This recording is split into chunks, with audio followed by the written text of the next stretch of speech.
हजरत आदम अलैहिस्सलाम की कहानी इंसानियत की शुरुआत की कहानी है। यहाँ उनके जीवन का एक संक्षिप्त और महत्वपूर्ण हिस्सा दिया गया है। लेकिन इससे पहले हमारे चैनल इरशाद आर्टिस्ट को सब्सक्राइब कर लें ताकि आने वाली वीडियो की नोटिफिकेशन आप तक पहुंचती रहे। 1. आदम अलैहिस्सलाम की रचना। अल्लाह ने फरिश्तों से कहा कि वो जमीन पर अपना एक खलीफा प्रतिनिधि बनाने वाला है। अल्लाह ने दुनिया के अलग अलग हिस्सों से मिट्टी ली और उससे आदम का पुतला बनाया। जब अल्लाह ने उसमें रूह जान फूंकी तो आदम जीवित हो उठे और उन्हें सबसे पहले छींक आई, जिस पर उन्होंने अल्हम्दुलिल्लाह कहा। 2. फरिश्तों का सजदा और इब्लीस का इनकार। अल्लाह ने आदम को तमाम चीजों के नाम और उनका इल्म ज्ञान सिखाया जो फरिश्तों के पास भी नहीं था। इसके बाद अल्लाह ने फरिश्तों और इब्लीस शैतान को आदेश दिया कि वे आदम को सजदा करें। सभी फरिश्तों ने सजदा किया, लेकिन इब्लीस ने अहंकार में आकर मना कर दिया। उसने कहा, मैं आग से बना हूं और ये मिट्टी से, मैं इससे बेहतर हूं। इस घमंड की वजह से उसे जन्नत से निकाल दिया गया। 3. जन्नत में निवास और हव्वा की रचना। आदम जन्नत में अकेले थे, इसलिए उनकी तन्हाई दूर करने के लिए अल्लाह ने उनकी बाईं पसली से हजरत हव्वा को पैदा किया। अल्लाह ने उन्हें जन्नत की हर चीज खाने की इजाजत दी, सिवाय एक पेड़ के।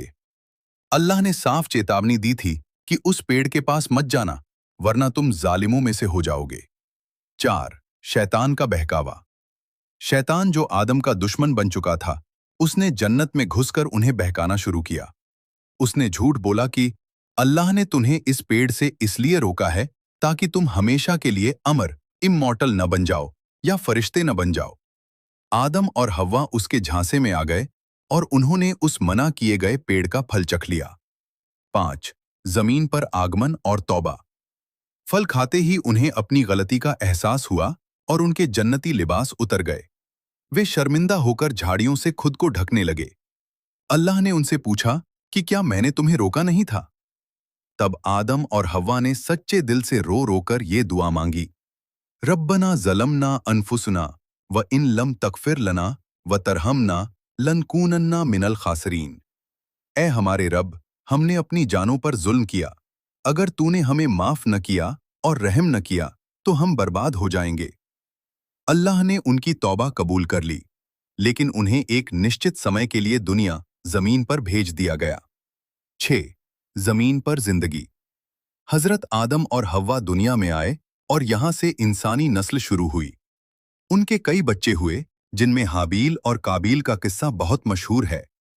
आदम अलैहिस्सलाम ने अपनी औलाद को अल्लाह की इबादत और नेकी का रास्ता दिखाया। सीख। इस किस्से से हमें यह सबक मिलता है कि इंसान से गलती हो सकती है, लेकिन कामयाबी उसी में है कि वो अपनी गलती मानकर अल्लाह से तौबा कर ले और कभी भी शैतान की तरह अहंकार, घमंड न करे। क्या आप हजरत आदम के बेटों हाबील और काबील के बारे में और जानना चाहेंगे? हाबिल और काबिल हजरत आदम अलैहिस्सलाम और बीवी हव्वा के दो बेटे थे। उस समय के आदेश के अनुसार भाई बहनों के बीच विवाह के लिए एक विशेष नियम था। काबिल अपनी जुर्मा बहन से शादी करना चाहता था, जो अधिक सुंदर थी, जबकि नियम के अनुसार उसका विवाह हाबिल की जुड़वा बहन से होना था। इस विवाद को सुलझाने के लिए आदम ने दोनों को अल्लाह की राह में कुर्बानी भेंट पेश करने को कहा। लेकिन इससे पहले हमारे चैनल इरशाद आर्टिस्ट को सब्सक्राइब कर लें ताकि आने वाली वीडियो की नोटिफिकेशन आप तक पहुंचे।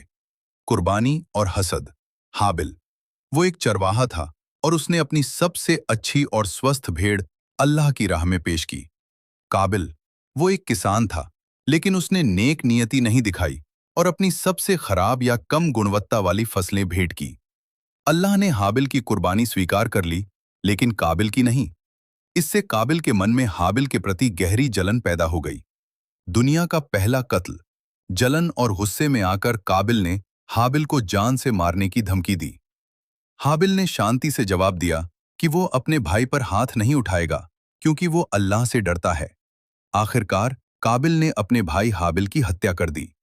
ये इंसानी जमीन पर होने वाला पहला कत्ल था। पछतावा और सबक।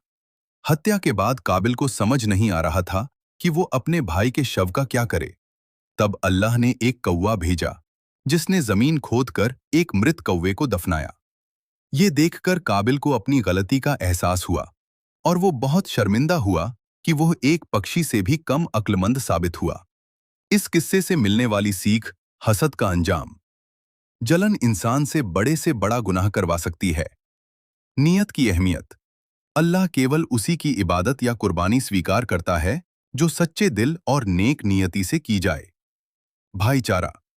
ये कहानी हमें एक दूसरे के प्रति जिम्मेदारी और नैतिक व्यवहार का सबक देती है।